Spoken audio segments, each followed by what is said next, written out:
Hello, everyone. Today I will tell you about crime stories based on real events. These stories were taken from the cases of the police of Kazakhstan and even filmed a series about these people, maniacs and murderers.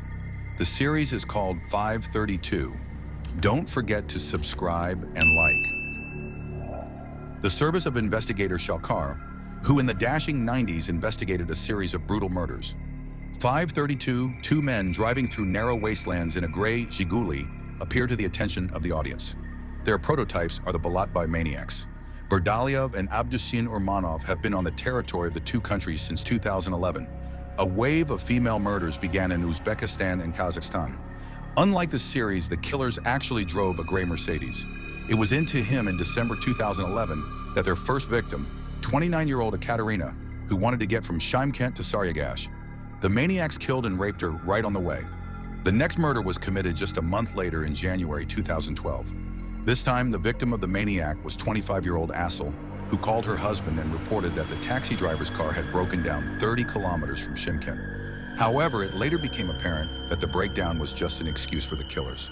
In March of the same year, two more murders happened and two 50-year-old women, who also came to Shymkent, were looking for a taxi at the train station became the victim of the maniac. As it turned out later, in the fall of 2011, the maniacs were operating on the territory of Uzbekistan, where they committed 7 murders and rapes, and only later, 4 more in Kazakhstan. In May in 2012, investigators managed to link the crime in 2 neighboring countries and the perpetrators were caught. Urmanov was detained in Uzbekistan and his accomplice Berdaliev in Taraz. He is now a murderer and is serving a life sentence in prison. One of the country's famous maniacs, Cannibal, can rightfully be considered Nikolai Zhumaguleva, who served as the prototype for the maniacs from 3 episodes, 532, known as Iron Fang. Zhumaguliev killed and ate at least 10 people, mostly women. The first murder occurred in January 1979, near the Uzunagash Highway. During the investigation, Iron Fang described, "It's a crime to hunt. I've always loved it. I often went hunting, but the first time I went to a woman, when I went out on the Uzunagash Maybulak Highway, I saw some young woman. She was walking alone. My stomach started pounding and I ran after her, and when she heard my footsteps, she turned around.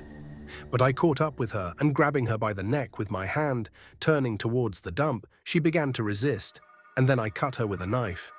Her throat. Then I drank her blood. At that moment, a bus appeared from Fabrishny village. I lay down on the ground and I hid with the victim while I was lying. My hands were frozen. When the bus passed and he warmed the woman's body with his hands and undressed her, get up and butchered.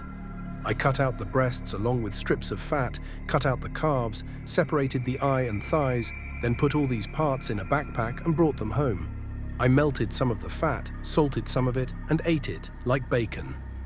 After turning the meat in a meat grinder once, I even made a dumpling. I always ate all the meat myself, and I didn't treat anyone. I fried the heart and kidneys twice.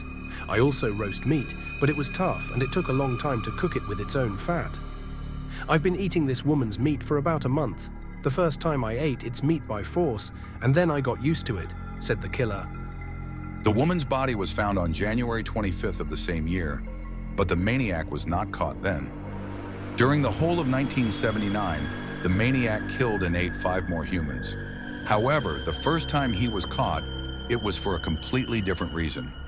On August 21st, while drunk, a maniac accidentally shot his colleague, a firefighter, and was arrested. Then Zhumaguliev was diagnosed with schizophrenia. Less than a year later, he was released and returned to Uzunagash, where he committed 3 more murders.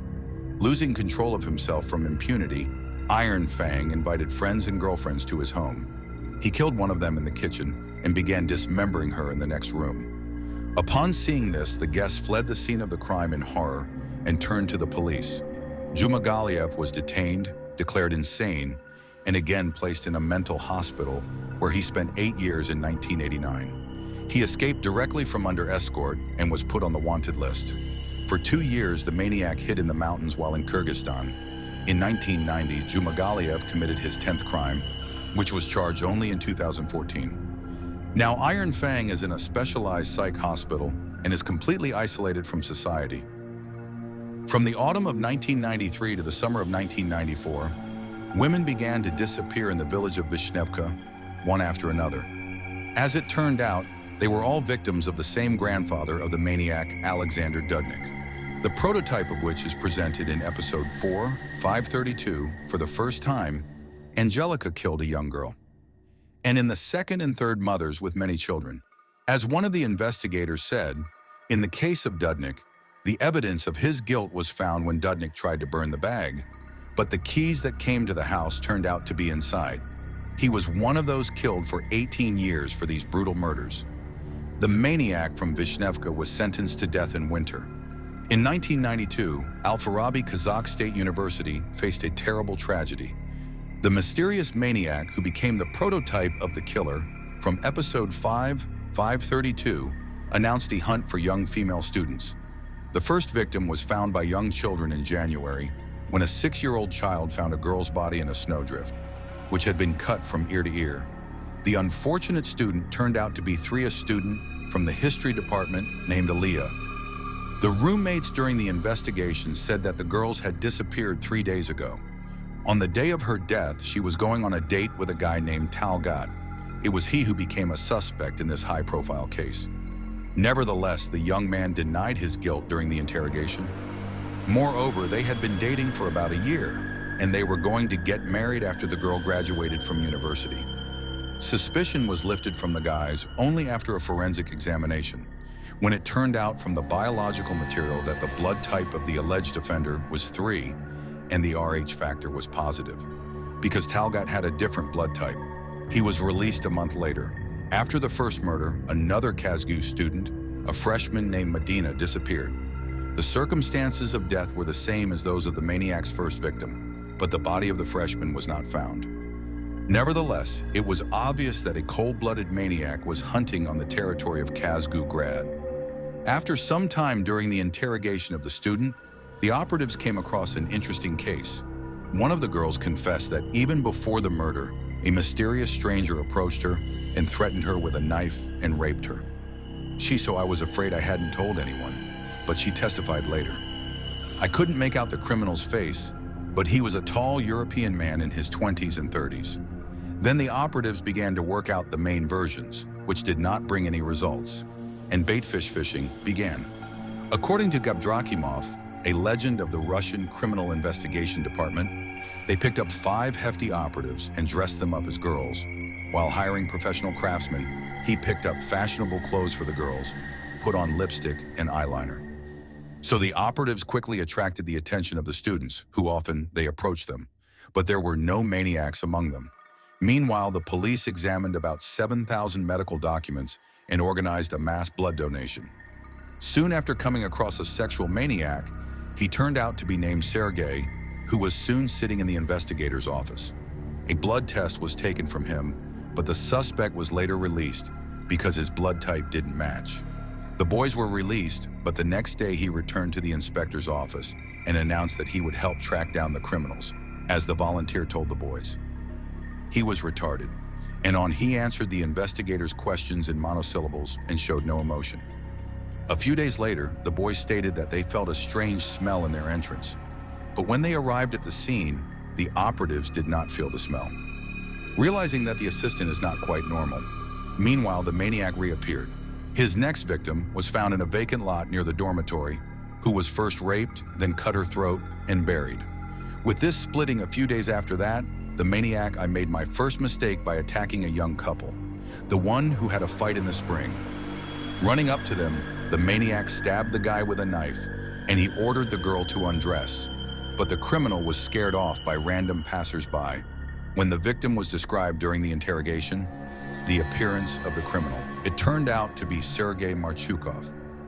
During the interrogation, the man denied his guilt, and during the confrontation, he confirmed that he had not killed anyone. However, by sending it to the blood type was sent to the operatives in Moscow, the result came. The third one, just like the alleged maniac, turned out to be an erroneous analysis conducted in a Kazakh laboratory.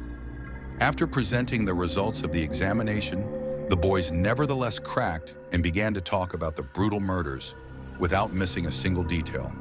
As it turned out later, according to the maniac, there were far from 3 girls on his account. But soon the boys categorically retracted their testimony. During the investigation, the killer did not show any emotions. In fact, he did not see people in the girls. Just a means to satisfy your needs. Monstrous whims. By the end of the investigation, Muzakov tried to pretend to be insane, but the forensic psychiatric examination found him to be absolutely healthy. In 1993, the maniac was shot in the basement of the Almaty Pretrial Detention Center. The last three in our selection were the three cannibals from the Ark: Sergei Kopy, Evgeny Korochkin, and Mikhail Versha. They served as the prototypes for the 6th and 7th series of 532.95s, which became known as the Red Light District Orderlies. All three of them worked in a neuropsychiatric clinic, and their victims were the girls that the boys killed according to a simple, well-practiced scheme. Bringing the sex worker to the apartment, they drugged, raped, and killed them. After that, the orderlies butchered their victims, twisted their meat into minced meat, and sold it to merchants. Nikolsky Market. Among other things, the killers molded meat, dumplings, and cutlets. They were tracked down thanks to the testimony of two prostitutes who told a story of how they were brought to that ill-fated apartment and treated to coffee with substances. Having lost consciousness, they soon found themselves in a den of cannibals, but for some reason they were left alive. All three were detained. The investigation managed to prove 7 episodes in their relation. The court chose the highest measure of restraint.